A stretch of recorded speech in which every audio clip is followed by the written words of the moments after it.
드라마 귀궁 3화는 이제부터 본격적인 갈등이 시작되는 시점입니다.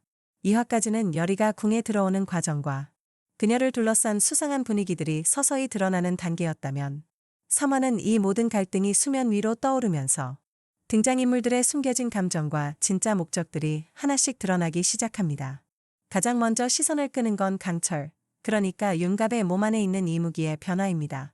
귀였던 그는 인간을 경멸하던 존재였고 감정 따위는 필요 없다고 여겼습니다. 하지만 여리를 만난 이후 그는 자신도 모르게 감정의 소용돌이에 휘말리기 시작합니다. 그저 감시해야 할 존재였던 여리를 지켜주고 싶다는 감정이 생긴 순간 강철은 더 이상 이전의 귀로 돌아갈 수 없게 되었죠. 3화 예고편을 풀어보겠습니다. 윤갑은 도망치고 있었습니다. 무언가를 피하듯 누군가에게 쫓기듯 그는 빠르게 궁 안에서 도망치고 있었죠. 그 장면을 바라보는 여리는 절박한 목소리로 그를 부릅니다. 여기서 윤갑은 이미 죽었고 지금 그 몸 안에는 이무기 강철이 들어가 있는 상태라면 단순히 겁을 먹고 도망친다는 건 말이 안 되죠. 그런데도 그가 도망치듯 움직였다면 거기엔 단순한 공포 이상의 의미가 숨겨져 있다는 거죠. 자, 그럼 이걸 뇌피셜로 재해석해 볼게요. 왜 강철은 인간 윤갑의 몸을 빌려 살아가며 팔척귀의 기척 앞에서 도망치듯 사라졌을까? 첫 번째 가능성은 강철도 팔척귀 앞에선 완전한 존재가 아니라는 거예요.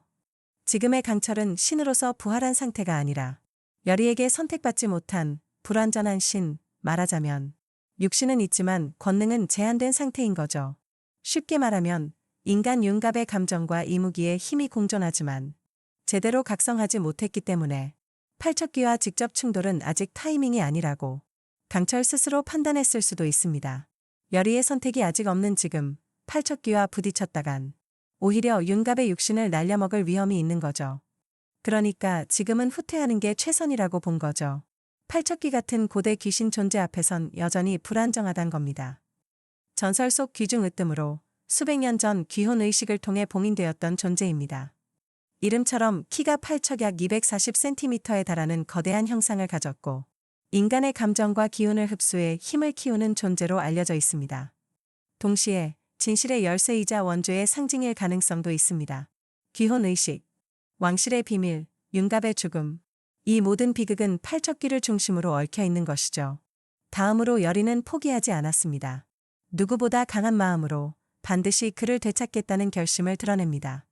하지만 이 모든 상황을 지켜보던 또 다른 인물, 강철은 말합니다. 넌 그놈한테 속은 거야. 그놈한테 이용당했단 말이다. 여기서 그놈이란 바로 윤갑을 말하지 않았을까요? 더 정확히 말하면 윤갑의 몸을 빌려 이 세상을 살아가고 있는 이무기, 강철 자신일 수도 있습니다. 뇌피셜이지만 이 말은 단순한 경고가 아닙니다.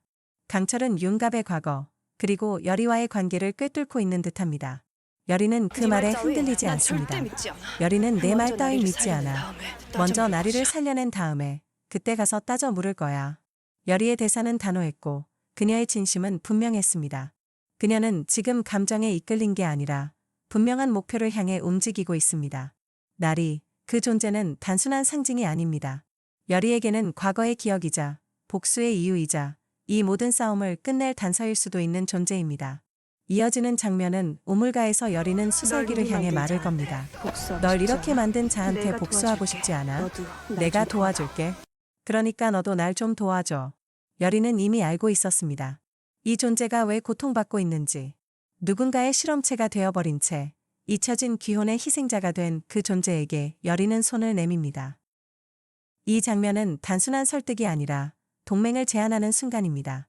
여리는 이제 귀를 두려워하는 사람이 아닙니다. 귀를 이해하고 귀를 끌어안고 귀를 이용하려는 자입니다. 바로 이 지점에서 여리는 이야기의 진짜 주인공으로 떠오릅니다. 한편 강철은 다른 진실을 알고 있었습니다. 그의 속내는 이렇게 흘러나옵니다. 팔척귀의 원한의 시작은 저자가 아니야. 강철은 알고 있습니다. 왕 이정이 모든 판을 짜고 있다는 것을. 하지만 그 역시 팔척귀에게 이용당하고 있는 것일 수도 있습니다. 이 전개는 단순한 권력 싸움이 아니라 귀와 인간, 그리고 신의 경계에 선 존재들 간의 복잡한 관계를 보여주는 핵심이죠. 왕 이정은 단호하게 명령합니다. 윤갑은 너무 많은 것을 알고 있다. 철저히 감시하라. 여기서 중요한 건 윤갑이 무엇을 알고 있다는 거죠. 도대체 윤갑은 무엇을 알아낸 걸까?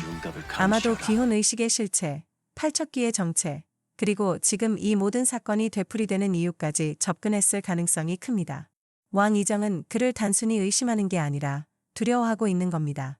누군가에게 알려져서는 안 될 비밀, 수백 년 전부터 숨겨져 온 진실이 드러날까 봐 말이죠. 동굴 안 풍사는 팔척귀에게 기도를 올리고 있습니다. 잡기를 부리는 하급연매였던 그는 팔척귀를 천지장군으로 섬기며 지금의 권세를 누리고 있죠. 대비와의 은밀한 거래 원자의 대한저주를 위한 기도를 하는 도중 동굴 안에는 갑작스러운 바람이 몰아치고 주위의 기운이 변합니다. 이게 뭐야? 대체 무슨 일이야? 풍사는 당황합니다. 그는 직감적으로 느낍니다. 팔척귀가 움직이기 시작했다는 걸, 그리고 그 움직임은 이전과는 전혀 다른 방향이라는 걸 말이죠. 풍사는 과거에 귀의 기운을 돈으로 팔던 자였습니다. 사람들의 불안을 이용해 귀를 쫓는 의식을 행하고 조작된 기운으로 공포를 부추기며 살아왔죠. 하지만 지금 그의 앞에 있는 이 기운은 진짜입니다. 그는 두렵습니다. 더 이상 통제할 수 없는 힘이 다가오고 있다는 것을 온몸으로 느낍니다. 그리고 다시 열이. 그녀는 모든 걸 감수할 각오를 했습니다. 날 미끼로 삼아 팔척귀를 불러내겠어. 열이는 이제 더 이상 누구에게 휘둘리는 존재가 아닙니다. 그녀는 판을 짜고 있습니다. 위험을 감수하고서라도 귀를 불러내려는 주체가 된 거죠. 이 대사 하나로 열이는 완전히 다른 인물로 재탄생합니다. 열이가 이렇게 단단해진 이유는 하나. 나리를 잃은 죄책감과 귀로 인해 수많은 사람들이 고통받는 현실. 그녀는 더 이상 피해자가 아닌 선택자가 되기로 결심한 겁니다. 이 장면에서 열이는 진정한 주체가 됩니다. 누군가의 명령을 따르거나 과거의 기억에 매달리는 것이 아니라 스스로의 의지로 귀를 마주하려는 순간이죠. 이 모든 장면을 연결하면 귀궁 3화는 드디어 본격적인 전쟁이 시작되는 시점입니다. 윤갑의 정체는 흔들리고 열이는 직접 판을 흔듭니다. 강철은 자신의 감정을 인정하지 않으려 하지만 점점 열이에게 끌리고 있으며 왕 이정은 무언가 거대한 진실을 감추고 있습니다. 풍사는 그 진실에 너무 가까이 다가가고 있고 수군귀는 열이의 설득에 조금씩 흔들리기 시작합니다. 윤갑은 이미 죽어 혼이 어딘가에 있고 그의 몸에 들어간 강철, 즉 이무기가 지금의 윤갑처럼 행동하고 있는 거죠. 그런데 강철이 도망치는 이유는 팔척귀 때문일 수도 있습니다. 그는 인간의 감정을 느끼고 있지만 팔척귀의 기운 앞에서는 본능적으로 두려움을 느낄 수밖에 없습니다. 아무리 강한 이무기라도 아직 신의 선택을 받지 못한 상태이기에 여전히 팔척귀에게는 미치지 못하는 존재일지도 모릅니다. 그래서 강철은 도망칩니다. 살아남기 위해, 아니면 진실을 알기 위해, 혹은 열이를 지키기 위해. 또 한 가지, 열이는 단순한 인간이 아닐 수도 있습니다. 강철이 그녀를 데려온 이유, 윤갑이 열이에게서 느낀 낯선 감정. 이것이 단순한 감정선의 연결이 아니라면 열이는 과거 귀혼 의식과 직접적으로 연결된 존재일 가능성이 높습니다. 혹은 그 귀혼 의식을 막으려 했던 과거의 영혼이 환생한 존재일지도 모릅니다. 그렇기에 팔척귀는 열이에게 반응하고 왕 이정은 그녀를 주시하며 강철은 본능적으로 지키고 싶어지는 것이죠. 결국 3화는 각 인물들이 스스로의 선택을 하기 시작하는 시점입니다. 열이는 자신의 과거를 직면하고 강철은 인간의 감정을 느끼며 흔들리고 윤갑의 흔적은 진실의 중심으로 향하고 있습니다. 왕 이정은 숨겨진 계획을 실현하려 하고 풍사는 그 계획의 틈에서 무언가를 느끼고 있죠. 귀궁은 단순한 귀와 인간의 싸움이 아닙니다. 선택과 희생, 감정과 복수, 그리고 진실을 향한 이야기입니다. 3화는 그 서사의 중심으로 우리를 끌어당기고 있습니다.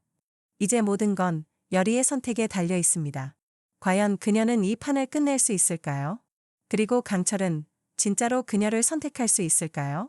귀궁의 세계는 이제부터 진짜 시작입니다.